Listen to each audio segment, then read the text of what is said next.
Good afternoon, dear interns. Comment if you can hear me. You can just type in the chat box that you can hear me. All right, thank you very much, Boluwaji.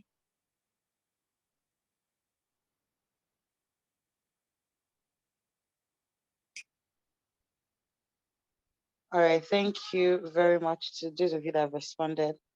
All right, my name is Victoria Odo. I am one of the program coordinators for the Hilton Solicitors Female Virtual Internship Program 4.0. And it's an absolute honor to have you all present for today's session. Today's session is on artificial intelligence and legal practice. And I'm very positive that we're going to learn a lot today. We are having an outstanding guest to speak to us today. So I do encourage you to get your pen and your paper and get ready to learn a lot from the speaker for today's session.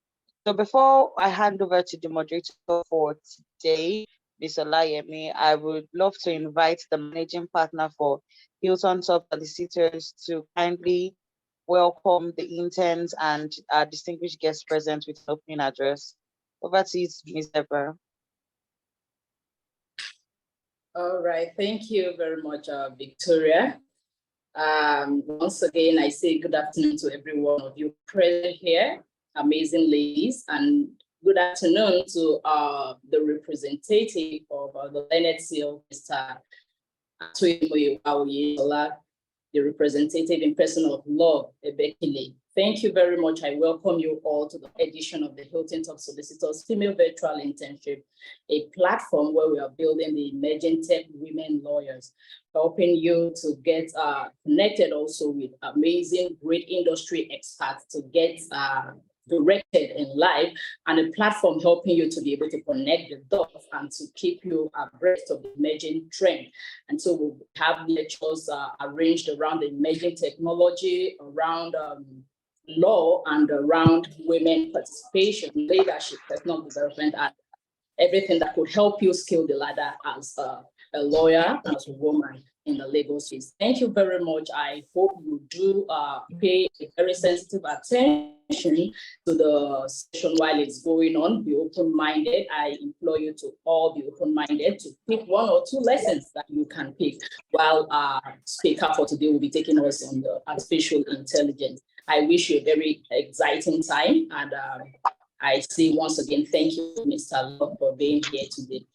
All right, thank you so much. I now welcome Mr. Love, and I hand over to the moderator for today, Victoria. Thank you very much. All right, thank you very much, Ms. Deborah. Please, a virtual round of applause for our meeting partner. Thank you very much for that standing opening address. We look forward. I'm sure the interns are excited for today's program, as I'm very well excited too.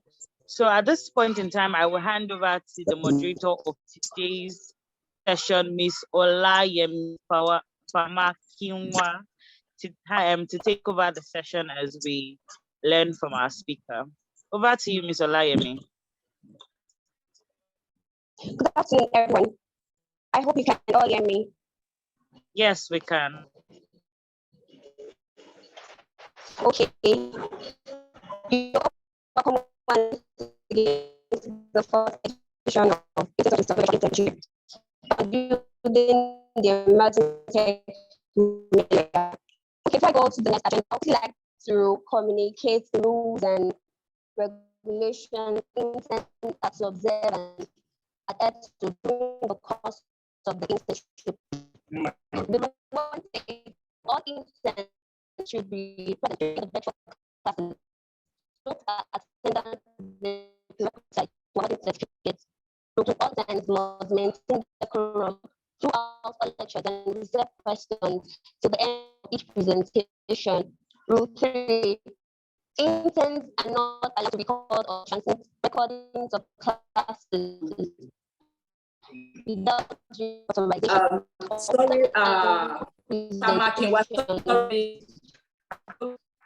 Sorry to interrupt, but it's quite a network track there, and I can see that no one can hear. Likewise, me, I can't hear from this end.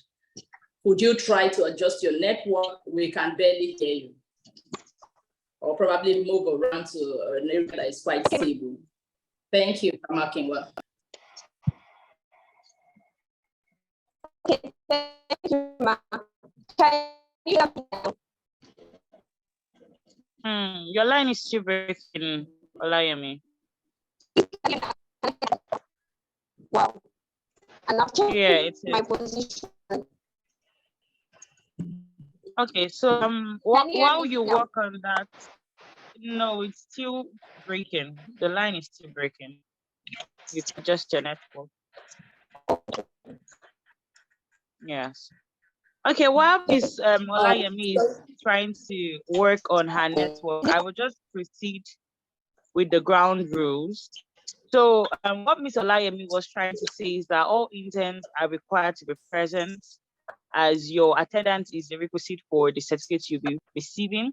There is an evaluation form that will be sent to you after this session for you to fill. Please ensure to fill that. Attendance will be taken at every session. So ensure that you logged onto the call at least 5 minutes before the session and mute your mics while you're prepared to learn from the speaker for that day. All interns are advised to follow the firm on all social media handles. If you have any questions regarding what our speaker for today would be talking about, kindly note those questions in the chat box, and the moderator for today or myself will handle the questions. We'll read out the questions to our staff session, and you'll get your response on that question. All right, so we've come to the most important part of today's session, and that is the point where we get to hear from the Lenel Silk. So the Lenel Silk today is ably represented by Mr. Love Ebikile, and I'm going to read the Lenel Silk's profile while we welcome Mr. Love to carry on this talk. Please confirm you can still hear me. All right, beautiful.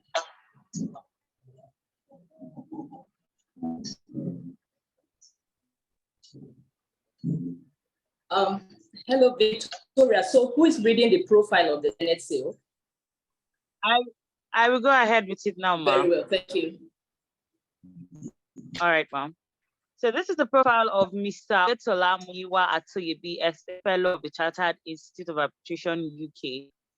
Mr. Oyetola Muyiwa Atoyebi, SAN, is the managing partner of OM Atoyebi, SAN and Partners, Omaplex Law Firm. He is a resourceful lawyer and thought leader in the emerging areas of legal practice. As a Lenel Silk, he holds the distinction of being the youngest lawyer in the history of Nigeria to be conferred with the highly coveted rank of Senior Advocate of Nigeria. He has advised and completed numerous high-profile litigation, arbitration, and negotiation.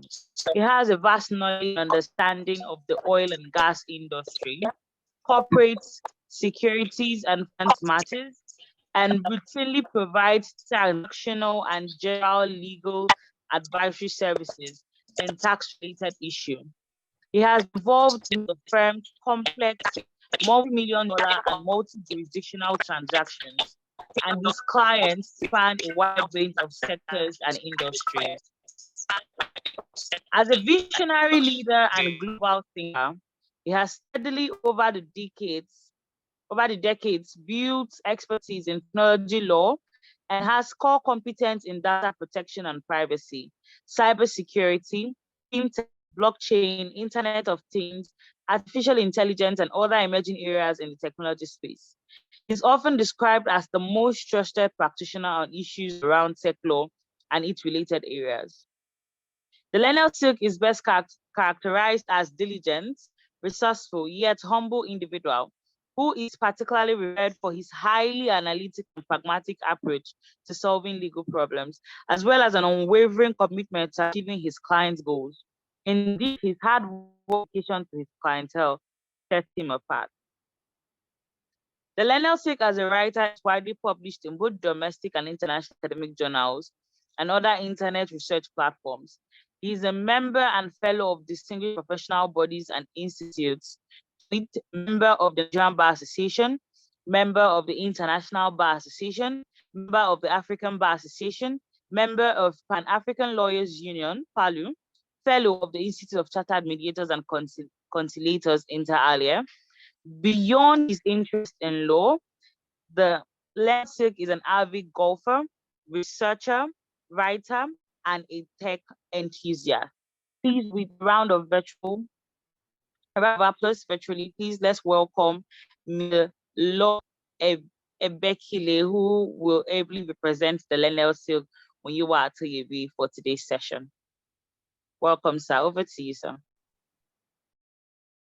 Okay, first off, thank you, everyone. My name is Love Bekile, and I'm a lady. I've been hearing a lot of Mr. So yes. I apologize for that, ma. I apologize for that. Welcome, ma. Thank you very much. So I don't know if you can see me or if you can hear me properly. Yes, we can see you and hear you, ma. Okay, so welcome everyone to today's lecture on AI and the legal industry. My name is Love Bekile, and I'll be representing the Learned Silk in expatiating on the jurisprudence between law and artificial intelligence. So the Learned Silk would have loved to be here for one reason or the other related to court and other engagements. He's unable to make it. So although I cannot fill in his big shoes, but I will do my best to make sure I explain to the best of my knowledge what I think is the bridge between AI and the legal industry. So I did prepare a slide on this webinar or lecture, and I want to be as interactive as possible.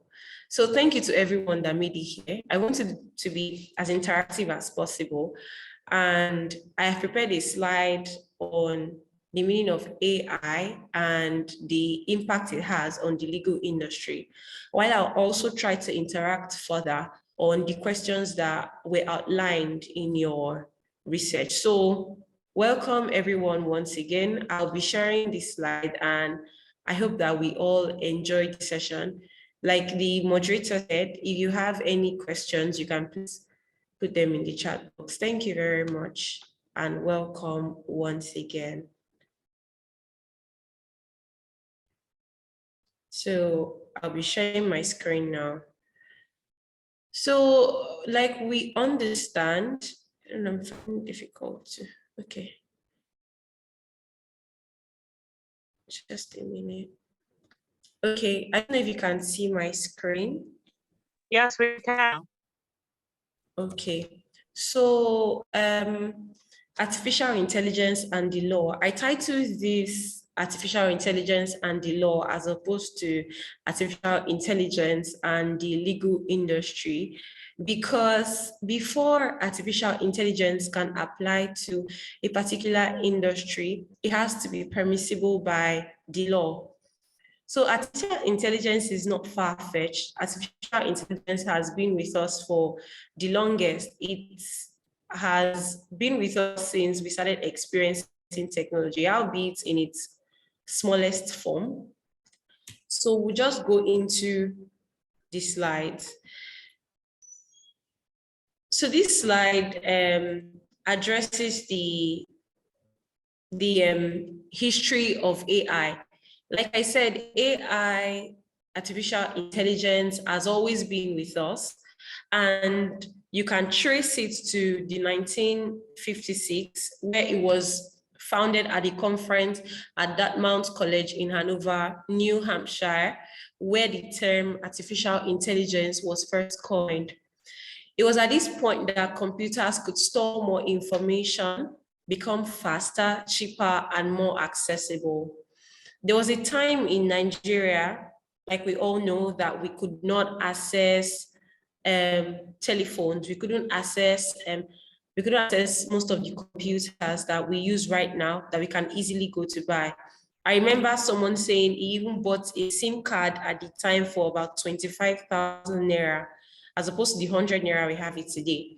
So looking back, we see that AI wasn't formally founded, although it was in existence, but it wasn't given a terminology until the conference in Dartmouth College in New Hampshire.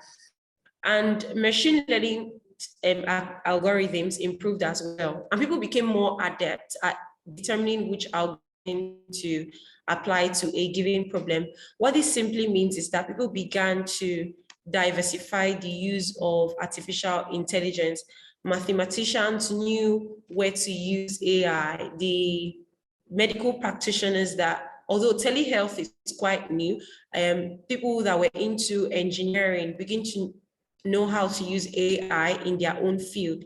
So it was because of the machine algorithms that we developed over time that people became more adept in determining what algorithm to use to every given problem in their specific industry.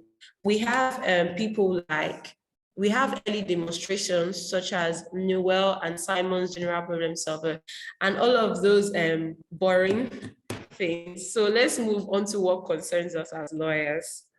So what is AI?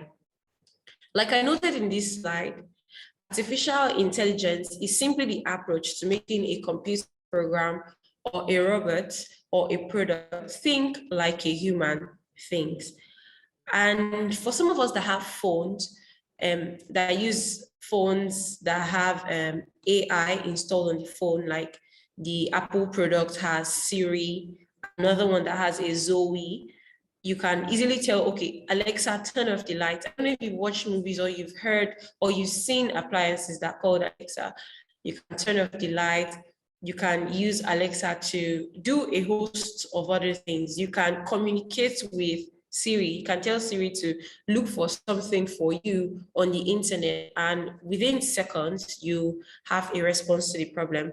So those are just fragments of the term AI.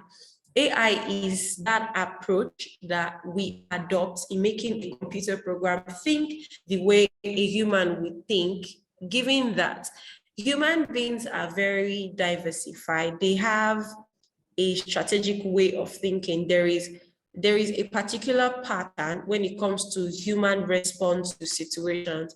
So what AI does is to incorporate these human emotions and psychology into computer systems, so as much that we can communicate with these computer systems and expect a more humane response as opposed to just listening to a machine speak.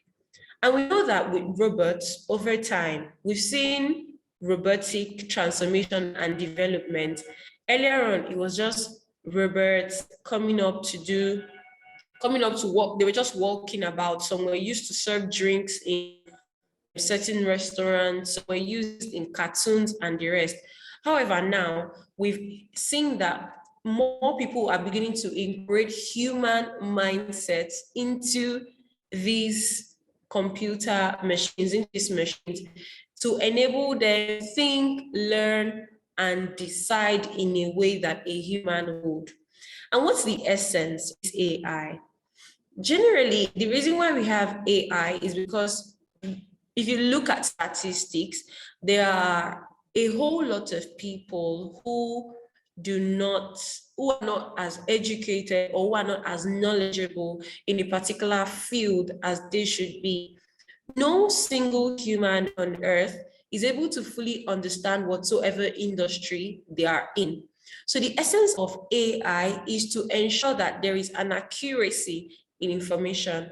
Recently, I was seeing a movie on The Good Doctor, and then I discovered that during a particular surgery, some of these doctors had to go and read on a particular thing to understand how to better solve the problem.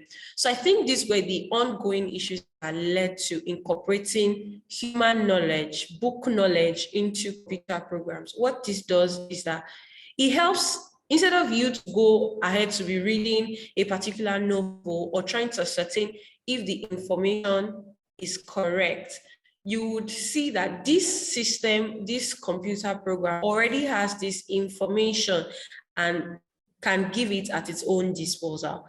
So going forward, The ideal characteristics of artificial intelligence is its ability to rationalize and take actions that have the best chance of achieving a particular goal.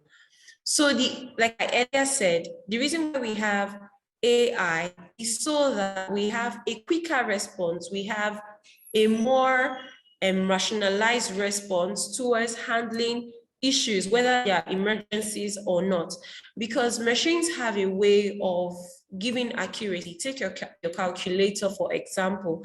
Your calculator has the highest tendency to give you correct figures. It has the ability to give you correct multiplication figures, additions, subtractions. You obviously trust your calculator, and that's why you can rely on it.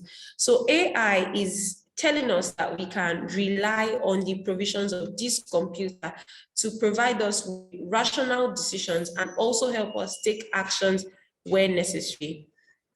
Now, AI can be anything. Like I said, I've made mention of your phone and I've made mention of other things, but there are specific areas that we would be looking at in today's conversation. I got the conversation because it's going to be very interactive. So one thing is the machine learning, which refers to the concept that computer programs can automatically learn from and adapt to new data without being assisted by humans. Take, for example, the Siri that I mentioned. If a particular information has been updated online, Siri is not going to provide you with the outdated information because it has been programmed to only receive, to only be receptive of updated information. And hence, you are sure that whatever information you are getting from Siri is what's topmost on board when you click your search engine. So the essence of AI and machine learning algorithms is to ensure that information is accurate, information is receptive, and it is rational. So like we said, deep learning is a subset of machine learning where artificial neural networks, algorithms inspired by the human brain, learn from large amounts of data. I know there are complex terms here, so I'll just go ahead to explain each and every one of them.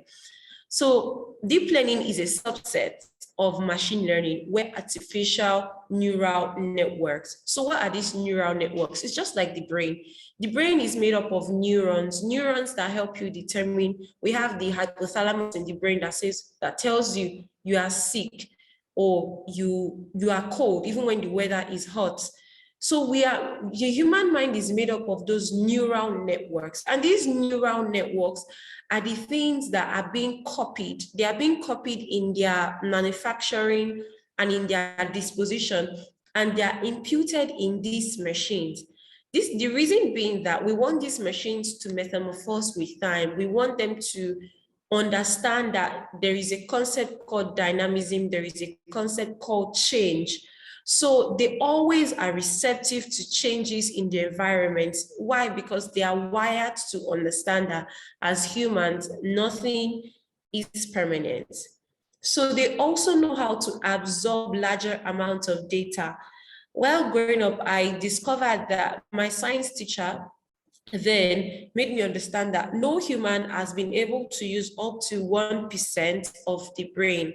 So you can imagine how much information we have left out because of the limitations of our human capacity. So AI comes and helps us absorb this large amount of data. I know of many lawyers today like me that just read to pass the exams or just read to move on to the next stage or just read to do a particular thing, just gloss through a particular topic. But AI doesn't gloss through. AI retains this information so much so that when you need this information in future, you can easily rely on AI. Similar to how we learn from experience, the deep learning algorithm would perform a task repeatedly each time, tweaking it a little to improve the outcome. So that's why we talk about change and the dynamism of human relations. So we have classification of AI. AI is basically always classified on capability and functionality. What this means is, what can AI do? how does it do it? That's just the meaning of the classification. What is this AI set to achieve? The AI that you use for your legal industry would obviously be different from the AI that you rely on in the health sector. The reason being that the neurons of the AI that you'll be using, the wiring work of the AI that you'll be using in the legal industry will be tailored to the amount of data that you have in the legal industry. Why that's for the healthcare will be tied to that which is applicable to the healthcare industry. Except the AI is made to become like human and being all-encompassing, you can do everything at once. But we're not focusing on general AI. We are focusing on specific AI and as it relates to the legal profession. What can AI do and how does it do it? We have reactive machines, limited memory. We have the theory of mind program and self-aware program. I will make sure to share this slide with you because I really don't want to bore you with all of these technical terms. Like I said, let's go into what concerns us because as lawyers, we tend to get bored with numbers. So artificial intelligence in the legal industry. The legal industry, in as much as we try to preserve its nobility, we try to say, oh, it is a holy and sacred and noble profession. We do not want any form of interference by any other existent industry. In as much as we've created that wall around the legal industry, everyone knows today that the legal industry is one of the sectors that have been seriously affected by the technological advancements, innovations that we've experienced in today's world. Sorry, someone attempting to speak? Oh, okay. Okay.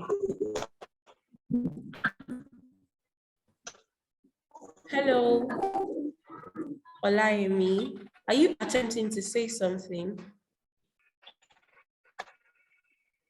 Please, no. You can continue, ma. Oh, okay. Thank you very much.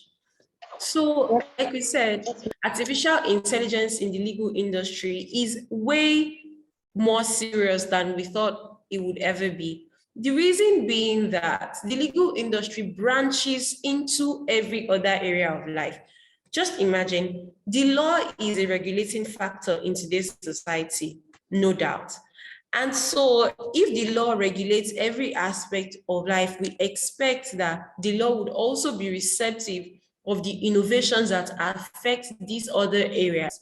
Take, for example, we have medical law, that's healthcare legislations, we have tech law, we have engineering law, we have company law, we have business law, we have oil and gas law, we have environmental law, and a host of other laws. And you see how these laws branch into different industries and sectors.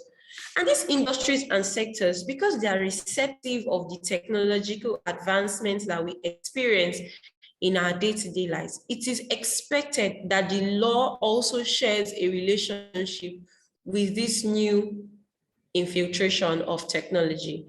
So let's look at how AI impacts the legal industry. First of all, research. A lawyer without research cannot be called a lawyer because you only know as much as you research. I can talk about AI today and its effect on the legal industry to the extent to which I have researched. Lawyers can only go to court to canvass, to litigate, to settle disputes, to express the rights of their clients to the extent to which they have done research. That's why I see lawyers are readers. Law is considered a learned profession. So how does AI help lawyers in achieving this very focal area of legal practice, which is also known as research? We have platforms like LexisNexis, we have Law Pavilion. Law Pavilion has been of so much help to lawyers, and its help cannot be overemphasized, because you can easily access law reports, you can access judgments from the comfort of your home without having to pay for an online, and without having to pay for physical copies, without having to create space in your community or in your area to accommodate these papers, because of course, paper is physical, so it takes up space. Now, the reason why we do this is that as lawyers, we manage a huge amount of information. There are a lot of cases ongoing. Probably as we speak, in one or two jurisdictions, judgment is being given. I am not there. I do not know what judgment has been given.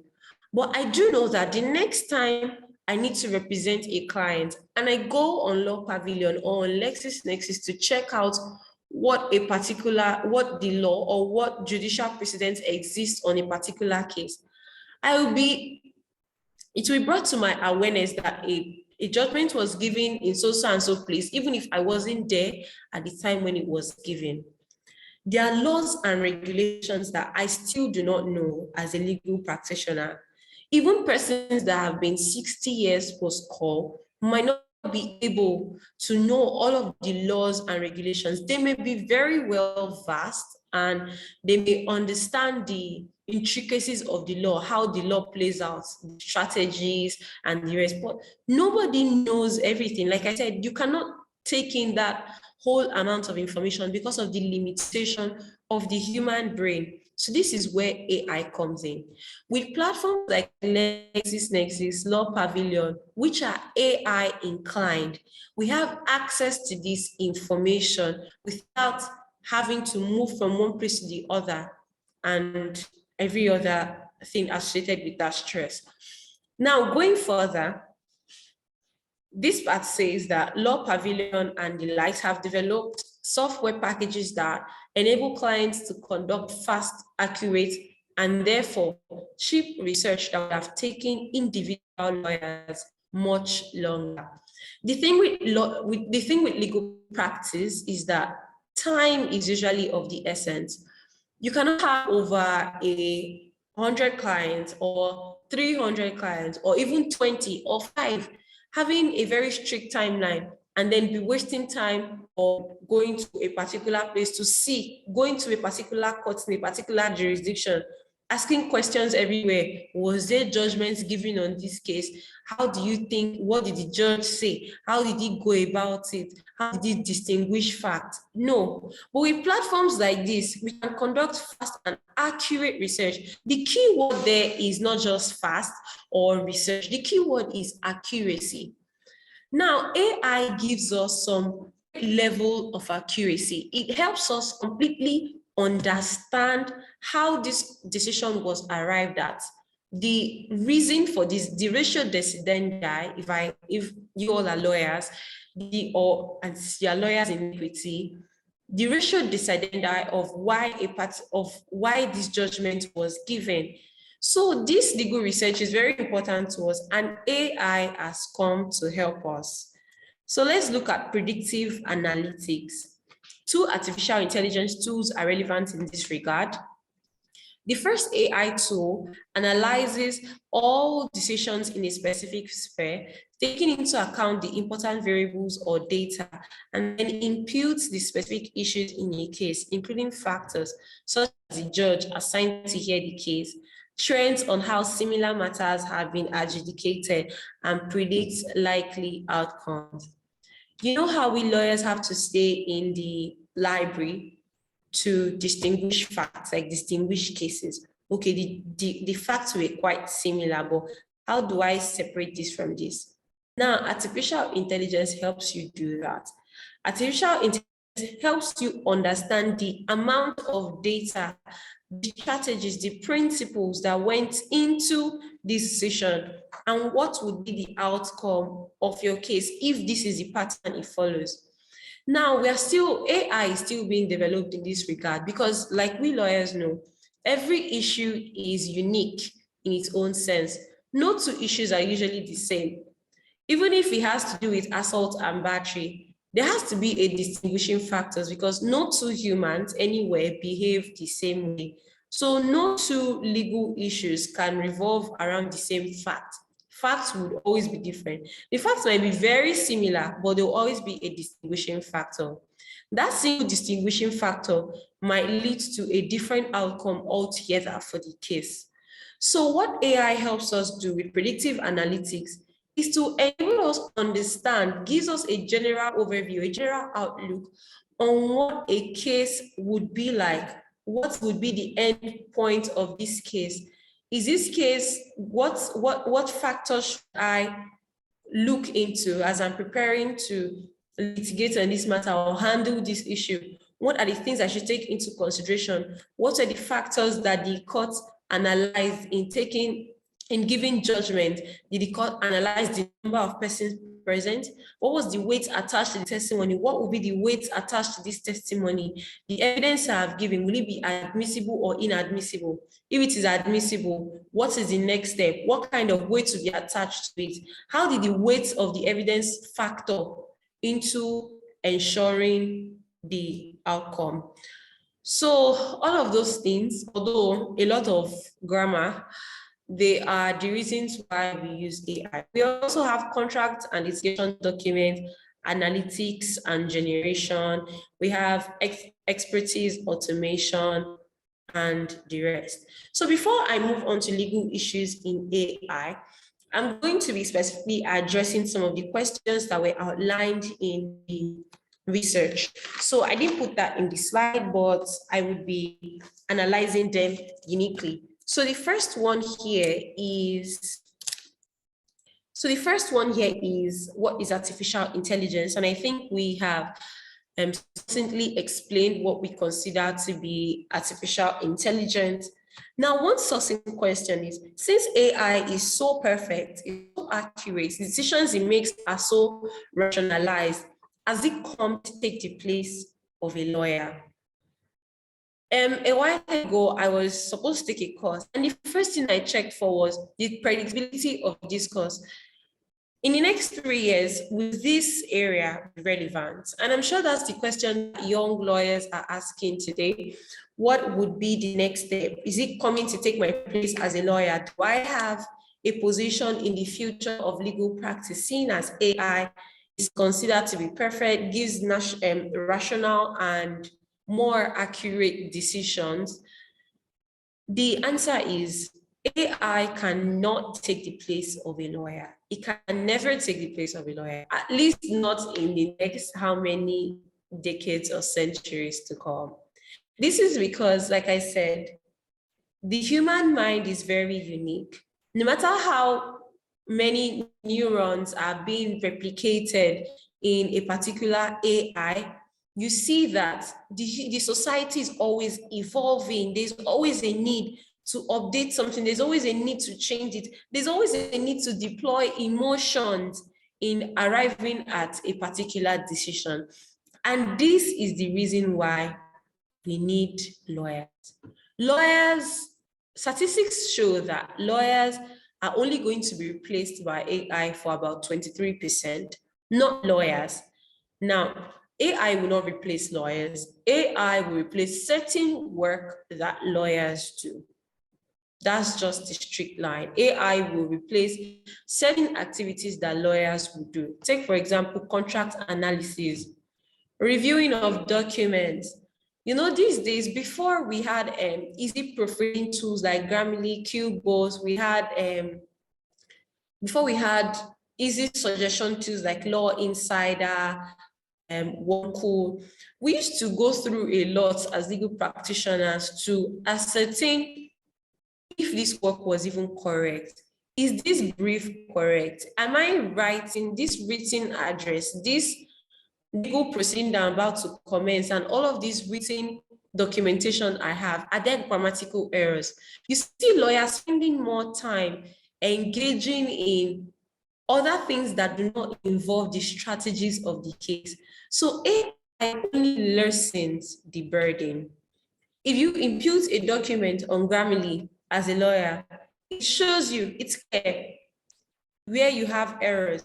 There is no wasting time with arranging commas and full stops.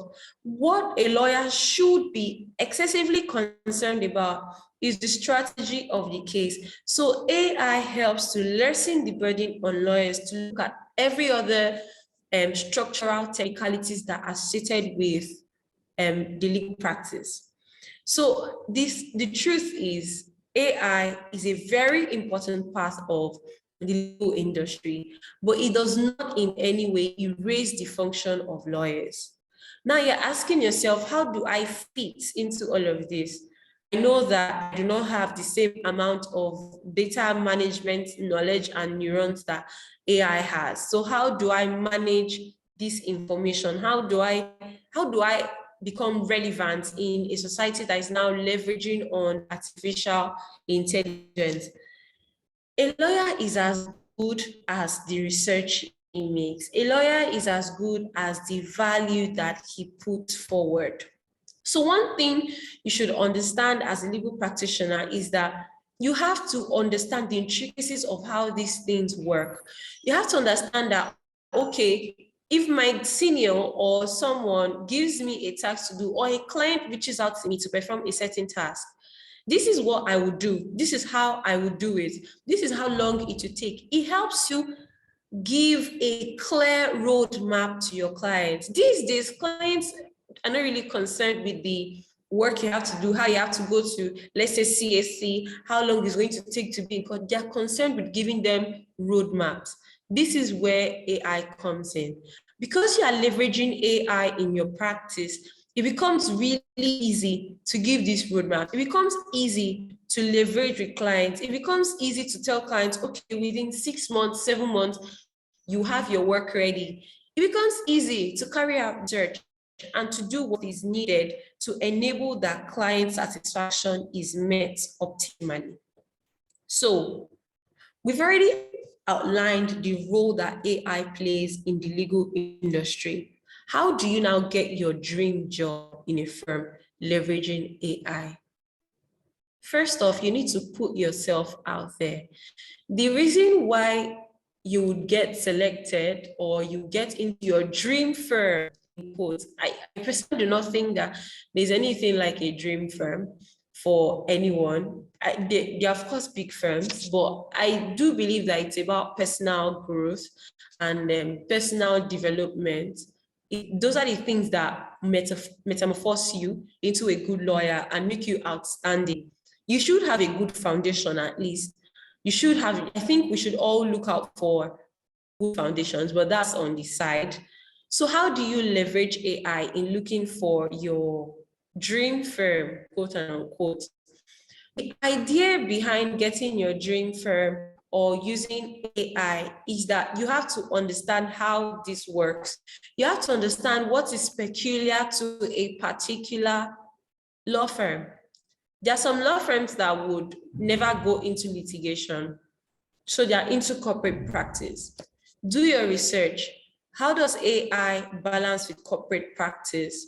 How can I leverage AI to ensure that corporate clientele demands are met optimally? So that's the essence. The only way you can get into the industry is to know about the industry. I mean, to become a lawyer, you had to go through the process of going through law school, and you had to go through the process of being in the university and then going through law school. So that's how it's going to play out. To be in your dream firm, you also have to understand the industry they represent. If they're in telecommunications, understand what it means for AI to be implemented in the telecommunication industry. You can write articles on it. You can put yourself out there, show off an understanding of artificial intelligence. Now let's move forward to the next, which is how can we leverage maximally on AI for productive legal practice? Like I said, AI helps with time management. AI helps with time management. AI helps with management of clientele. AI helps with a lot of things that lawyers cannot even do without. We have issues like efficiency gains and deeper knowledge. AI is very, very important in ascertaining the level of knowledge that is required for a particular projects. And then we have issues like document review, research, and everything we've said in the previous time. So now let's look at legal considerations of AI. Now, this slide will be shared with you. We're looking at legal issues in artificial intelligence on two platforms: data protection and privacy, and intellectual property rights, amongst others. The reason why it's amongst others is because there are other areas of AI, issues like AI bias and discrimination, liability, and difficulty in determining who should be liable for AI. But I think those are really, really serious issues that are still evolving with time. And to save time and make this more receptive to us as legal practitioners, we'll just look at the area that concerns the legal industry for now, which is data protection and privacy and intellectual property rights. So, data protection and privacy. One of the legal issues that would arise from AI transactions is data protection and privacy. In Nigeria, NIDA, which is the National Information Technology Development Agency, is the go-to agency for any matter that is related to data. We know that in 2019, the NDPR was issued, which is the Nigerian Data Protection Regulation, as a way of ensuring fairness and security of general and personal data. Now, how does this even relate with AI? We're well aware that AI has to do with storing large amounts of data. What this means is that a lot of information, personal information, will be intertwined into this process. Take, for example, if you're dependent on AI to give you the predictability of a case, you would have to go against the rule of confidentiality to relate this with a machine algorithm-based AI. You have to share information about a client.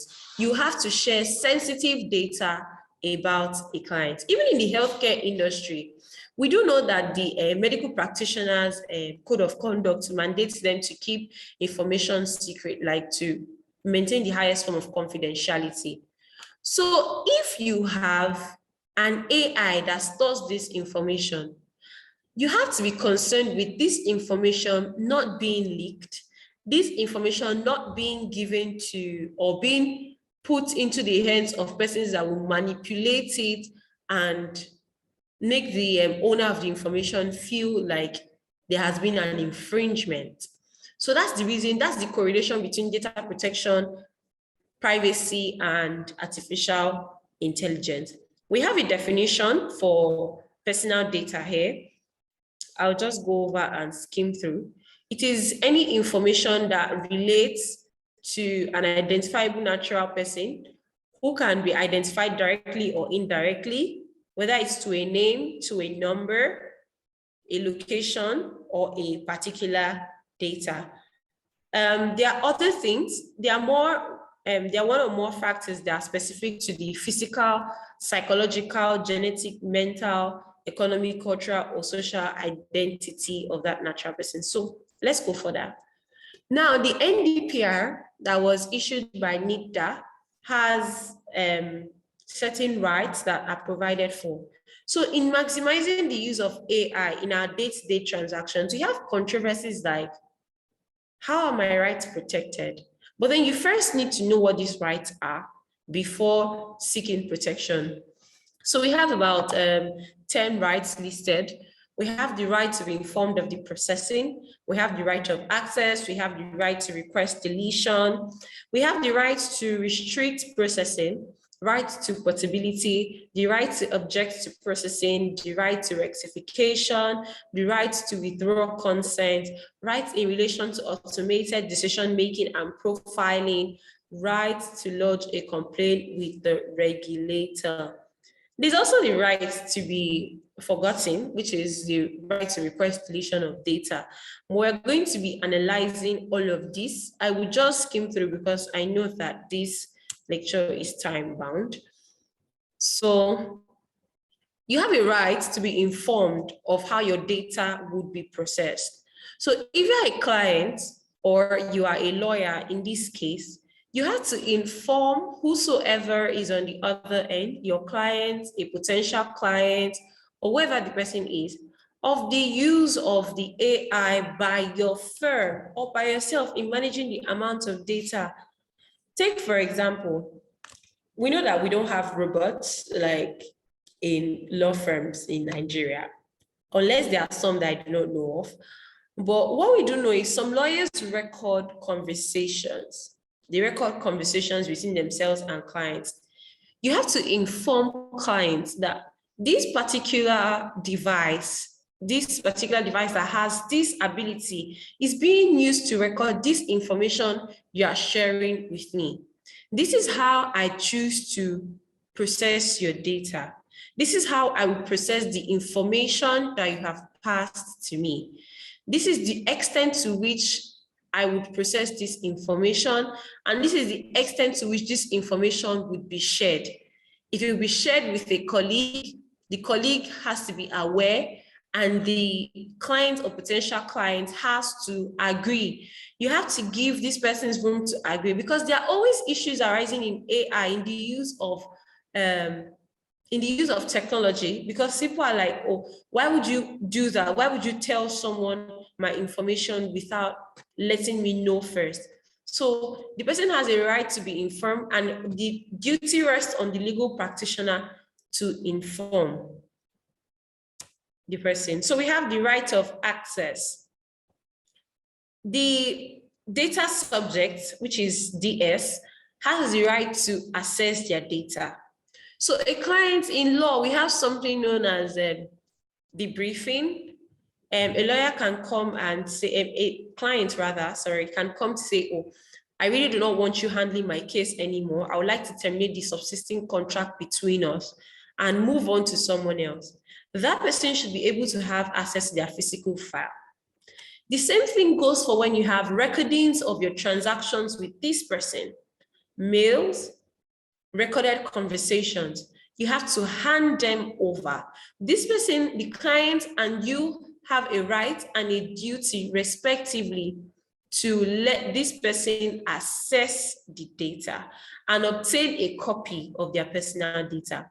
I do know that some lawyers always create a clause that says, after 2 years, if you don't hear from you, we'll burn and we'll destroy your data with us.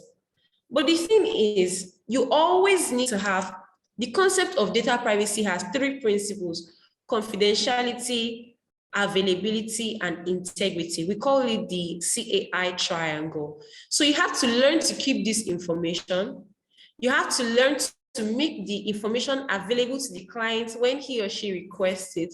And you have to make sure that at the time this information is being made available to the client, it still maintains its integrity. You have not mixed the information, you have not marred it, you have not changed it, you have not added something that was not required to be added, you have not added something against the wish of the client, and the rest. So the person has a right to request deletion. I don't know if you've ever logged on a website and they tell you can always unsubscribe from this channel. A legal practitioner must know that the client has a right to request deletion of files. I can ask you to delete my files. I know that there are some lawyers that hold files in lien just in case you are owing me. So if you don't pay, just as a way to blackmail or force the client, rather, that's a better word, force the client to make payments or so.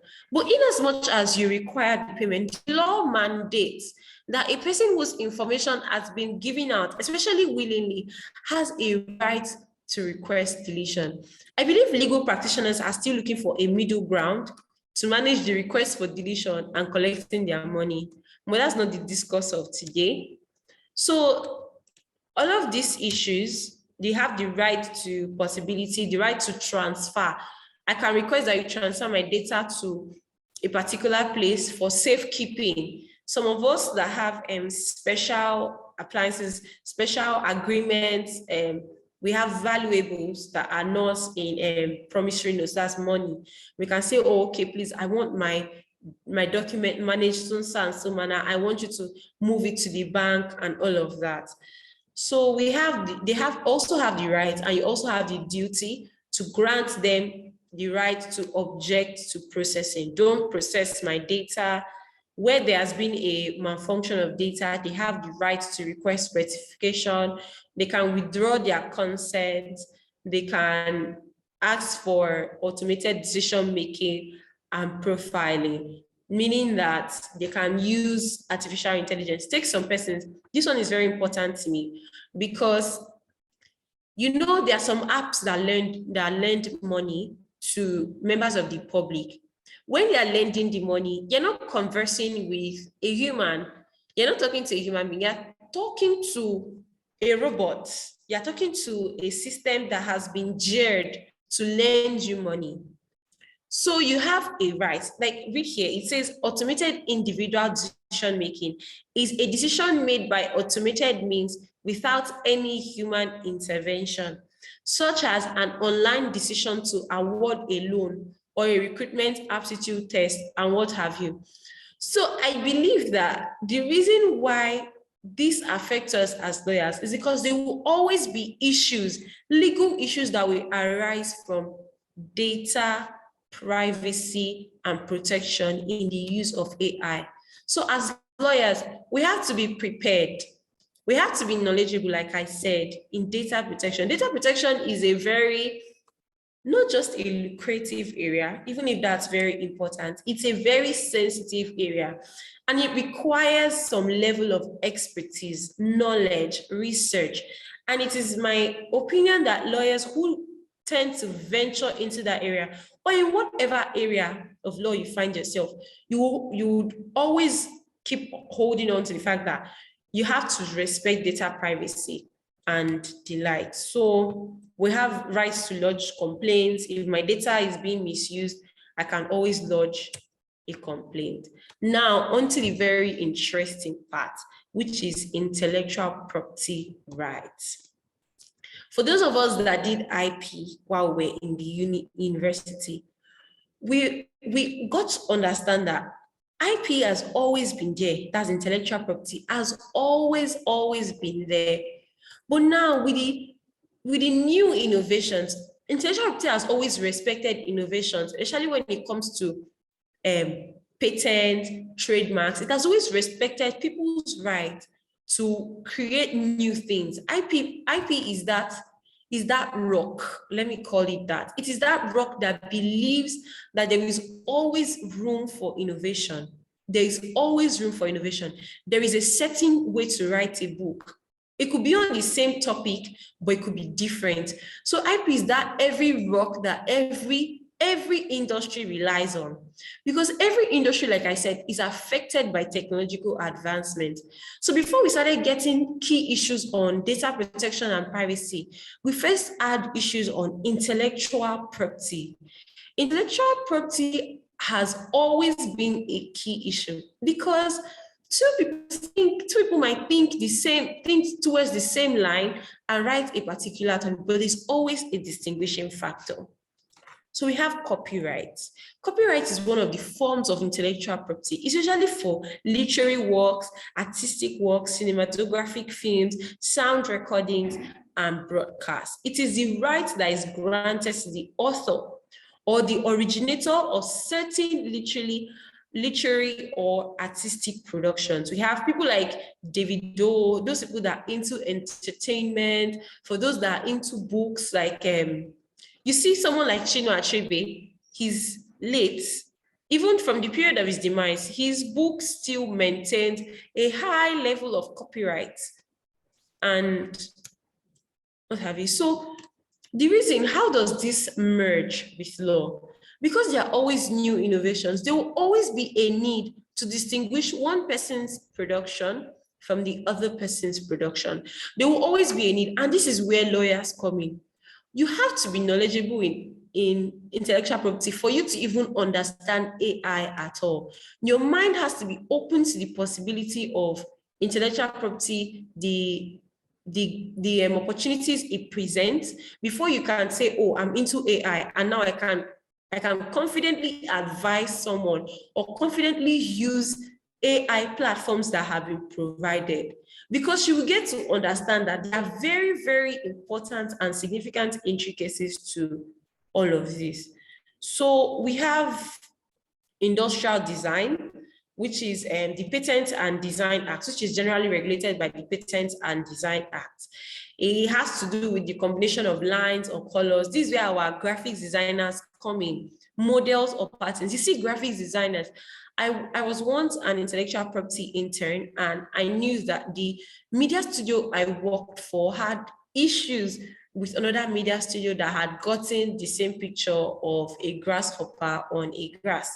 So those things are very, very, they might seem small, but they are very important because they go to the very root of someone's work. They go to the root of someone's reputation.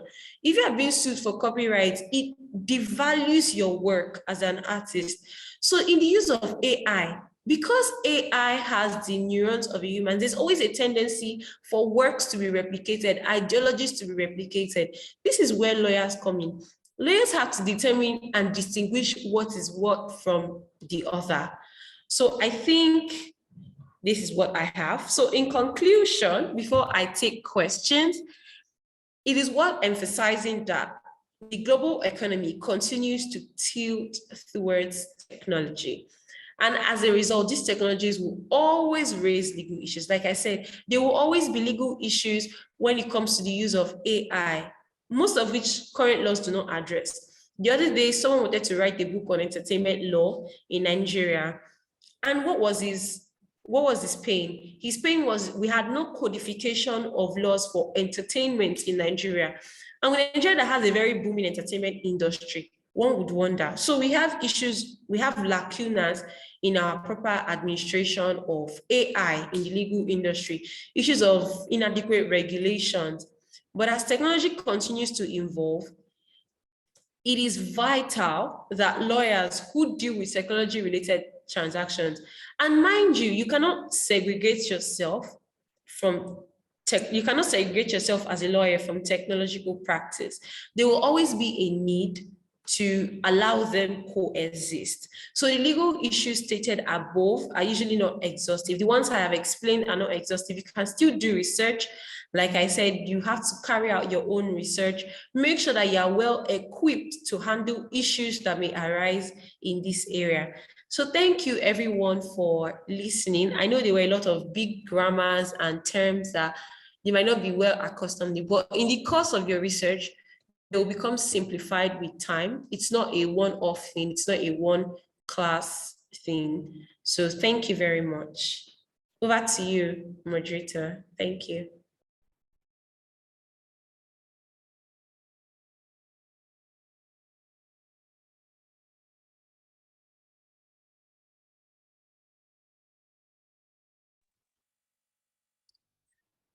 Hello, Victoria and Olayemi, are you there? If you are not, I want to say thank you very much, Log. I really appreciate you. That was a very wonderful presentation today.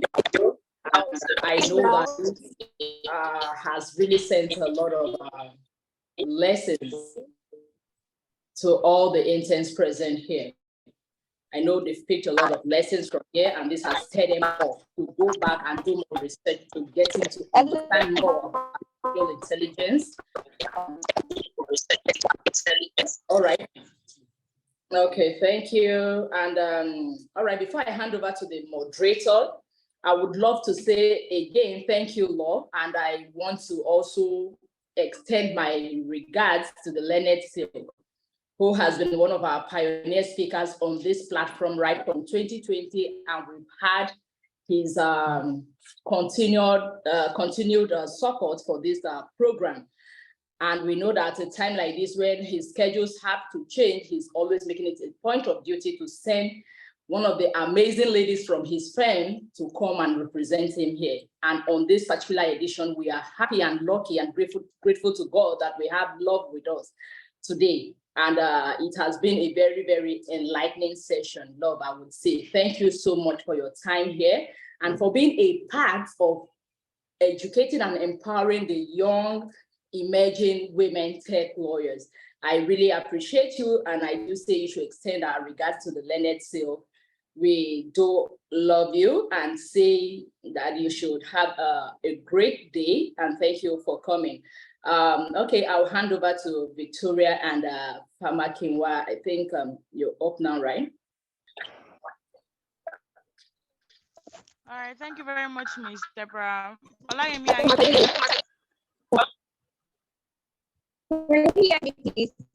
Yes, I can hear you, but your line is still Can you breaking. hear me? Yes, we can, but your line is still breaking.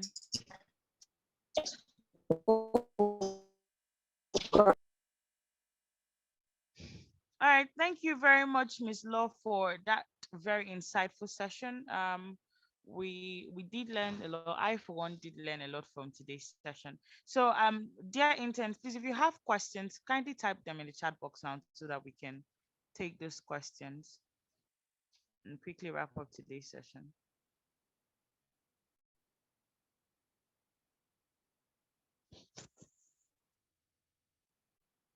Okay, so the very first question I have, Miss Love, is how can a law student build a career in tech? How can a law student build a career in tech? Okay, can you hear me? Do I need to turn on my video? Not necessarily, ma'am, but we can hear you. Okay, so when it comes to a law student building a career in tech, you first have to be sure. So for me, it didn't come off as a law student being interested in tech.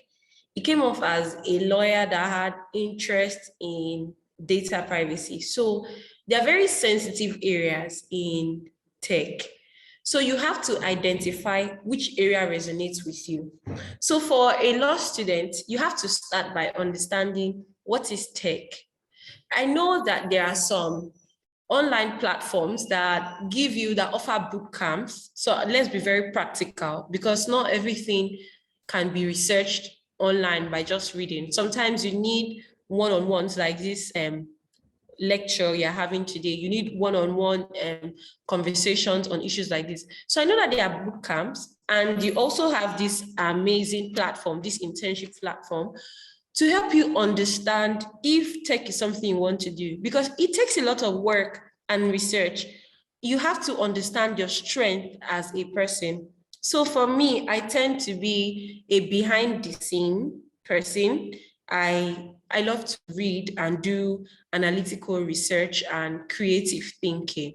So it's easier for me to balance out my knowledge of law and tech, because I know that my mind works that way. I know that I might never be an amazing entertainment lawyer, because I now know my strengths and my weaknesses. So those are the things that you first look out for. What is your strength as a person? Are you someone that is able to communicate effectively? Do things surrounding tech, like data protection, intellectual property, tech law in general, does it interest you? Do you want to know more? If you see a write-up on tech, or if you see an article on tech online, are you want to open up and read it? Because the mistake most of us make is because we hear it's a lucrative area, everyone just wants to rush in, but it will be when the area becomes filled up with people who do not have interest in these things, the work begins to suffer. So what I just want you to know is identify what works for you. Don't do tech law because you feel like, oh, it's a lucrative area. It is a lucrative area, but you have to understand your strengths and weaknesses first as a person, and your interest as a lawyer. And sorry, let me just add this. Your interest as a lawyer changes over time. When I got called to bar, I was like, oh, I want to go to courts. I want to be a lawyer. And then I discovered that, no, I want to do corporate law. I want to engage in commercial transactions. I did issues of arbitration, and then I found myself in investments, and then I found myself in tech. So I think these things metamorphose with time. There's really no hard and fast track to it, but start with knowing what works for you as an individual. Thank you. All right, thank you very much, Ma, for that succinct answer. So the next question is from Oyiladun Awolesi. What is the clear difference between legal tech and tech law? Okay, so there's usually a very thin line between it, but it is still clear in as much as it is thin. So for legal tech is like the use of technology in law. Take, for example, you have a law firm. You're using technological equipment in your law firm to communicate effectively with your clients, to carry out your work, to do your research. You're using platforms like Law Pavilion, LexisNexis, you're using OneCo, Law Insider to make work easier for you. Legal tech is the bringing of tech into law. That's how I see it. So that's my own explanation. Legal tech means you bring tech into your legal practice to enable you carry out your legal practice more effectively. Why tech law has to do with your legal knowledge of technology as a component in its own. It has to do with your knowledge in the technology field. It's no longer just deploying technological equipment to help you make sure that you work faster. It's not just bringing AI to your office or doing all of the things you would have done faster. It is now understanding the intricacies of tech. What are the issues, legal issues that are bound to happen in tech, regulatory issues, issues of policies. So that's the thin line. If you want an easy explanation is legal tech means tech that enables you to do your legal work appropriately. And then tech law is your understanding of the regulations, policies, and what have you that regulates the technical or the technology industry as a whole. So they are quite different, even if they sound alike.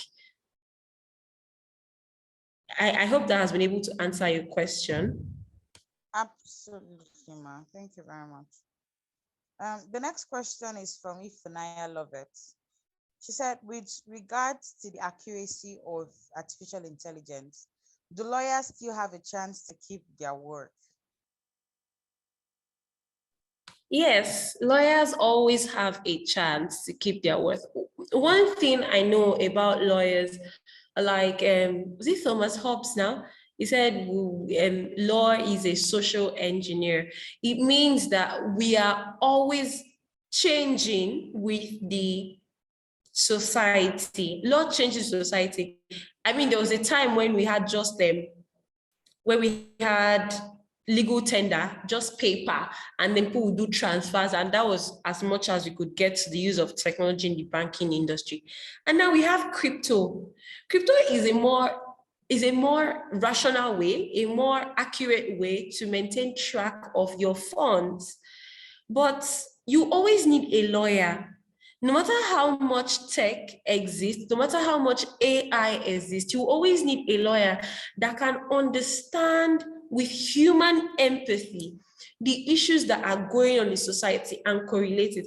Take, for example, a lawyer wouldn't have been able to, an AI wouldn't have been able to give you the personal examples that I have given you as an individual that has left from wanting to be a litigant to going into corporate, going into investment, and then finding myself in arbitration and then coming back to tech. So those are the issues that we are talking about. Law is, you will always need lawyers. Lawyers are as important as doctors, no matter how some people argue it out to be. No matter how much AI you have in a clinic, you will always need someone to ensure that the AI doesn't work adversely on you as a patient. And the same is applicable to a lawyer.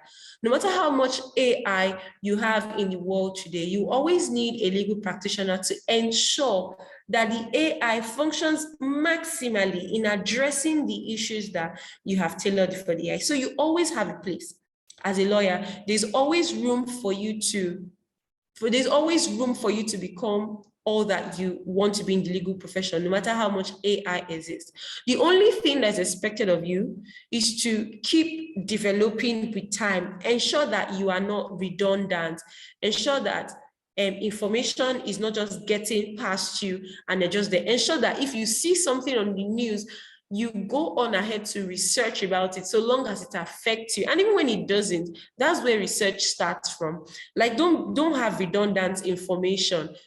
Know what is up to date in the industry. I believe it is people who know what is happening that get chunks and bites of the proceeds of what comes out of what is happening. So as a lawyer, you need to know what is happening before you start saying, will I be relevant? You need to have carved a niche for yourself. That's what I said about writing articles, putting yourself out there, putting out publications, telling people that I know this thing, I am aware of this information, and this is the extent to which I am aware. It just brings you out as a legal practitioner. And it doesn't matter whether AI keeps existing for centuries. We will all still have jobs as lawyers because we are very important, you know. Thank you. Thank you very much, Ma. Please, most our interns would love to see your face. I was wondering if you could please turn on your video while you're answering the questions. Okay, so the next question comes from Christian. Praise God. Are there law firms that only specialize in tech? Okay. There are law firms that specialize in tech, but only in tech. It's very rare. The law firms that specialize only in tech are majorly law firms that have clients in startup industries that have to do with tech. So if, for example, I am a legal practitioner and I'm like, oh, okay, I want to work solely for the tech industry, I'll be more concerned with startup firms in the tech industry. I would tailor my clientele portfolio towards that end. However, in Nigeria, the ability to survive trumps the need to want to be specified in a particular area. Like in my law firm, where I practice at Omaplex Law Firm, we have a technology department, which I am the head of. We have a technology department that handles issues of cryptocurrency, fintech, and the rest. I'm also part of the corporate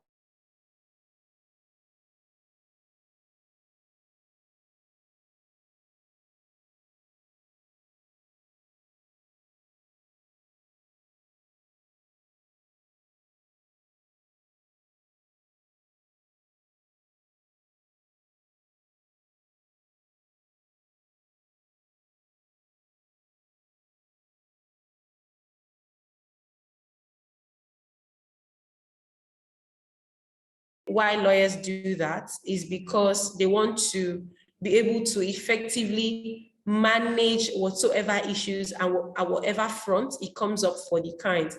So if I have a client that comes in and has corporate transactional issues, I would be able to address the issue with the corporate department that I have in my firm. So there's really no law firm that just focuses on tech alone. Some have the majority of the focus on tech, but not just tech.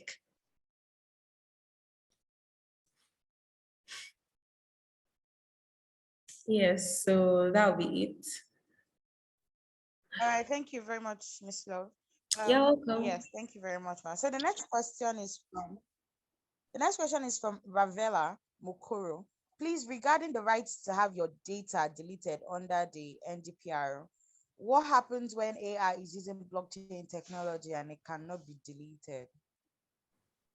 Okay, so I do understand that AI deals with encrypted information, just like your WhatsApp. They say your conversations are encrypted from end to end. No other person can access it. So it's only the persons that were involved in the communication that can delete it. So for those of you that don't understand what encryption means, that's what it means. However, that's where I was talking about more technical issues of AI. In law, we're still trying to figure out who owns the liability for where AI fails to carry out a particular task, whether accurately or to delete a particular information. Take, for example, is it the manufacturer or is it the person in charge? So in my opinion, it's usually the person in charge. So because right now your question deals with liability, what happens? Yes, AI has forgotten to delete, or AI is unable to delete your information because it has encrypted it and there's no access to the information from a third party.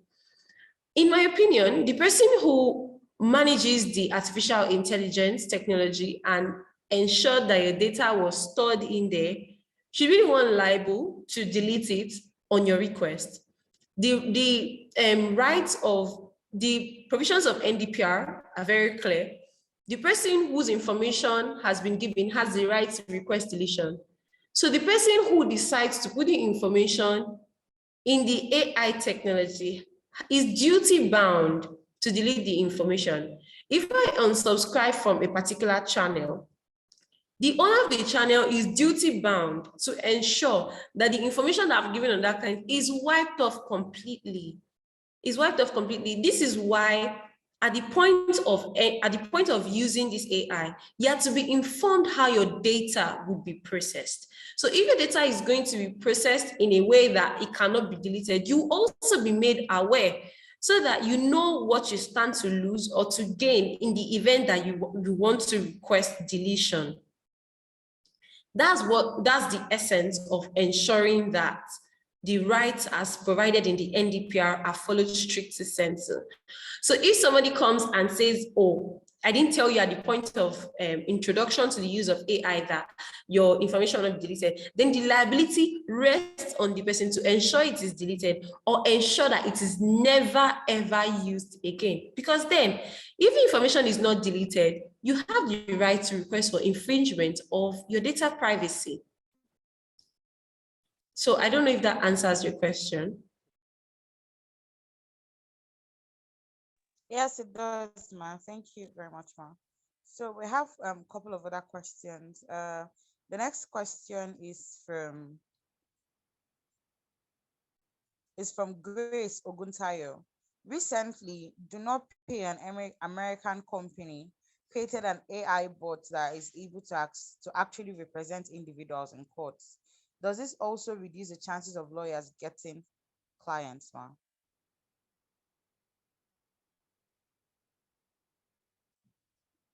So sorry about that. Like I said, I am aware of that issue where they created a board to represent legal practitioners. Before now, you should also know that judges in the US were making use of automated systems to deliver judgments. They had a software that took into consideration the facts, the issues tailored before the court, and then the software, especially when it has to do with sentencing, takes all of those factors into consideration and then issues out like a sentence or a judgment or whatever it is they use. But the thing is that there will always be need for judges. So the question that was asked was, so what's the need for judges if we have software? You need a human mind to ascertain the accuracy. So take, for example, we all know that AI is accurate because it has been tested by human knowledge. So the fact that people are using AI in a particular place means that that AI was adequately prepared to handle that issue before the court. The AI had to be made aware of the facts of the case. That's the robot. The robots in this instant case had to be fed with the knowledge of the case, had to be fed with the law, had to be fed with certain requirements. So at every point, you have to keep feeding this AI. You have to keep feeding them with this knowledge because nobody is going to, even if you put all the legal provisions in a particular law, how you use it. You know, there's something about lawyers, our ability to wiggle our way through the provisions of the law, look for lacunas, explain. You know that as individuals, we have different interpretations to a particular provision of law. So you always have to change the provisions of this AI. You always have to change their understanding of this data. There's always a need to update their understanding of the data that you have fed them with to say, okay, I don't want this to be interpreted this way. I would like for you to interpret it in this manner. Because of course, the bot will not just go there and say something that it has not been fed knowledge with. So the neurons of that bot have been made to work in that line. So as a legal practitioner, you shouldn't be scared that because of technological advancement, there will be no use for you in tomorrow's. There will always be even a greater need, because the more technology advances, the more issues will begin to arise, and the more it is required that individuals possess clear understanding of the provisions of these legislations. So we always need lawyers. We always need lawyers for, aside going to court, we need lawyers for interpretation.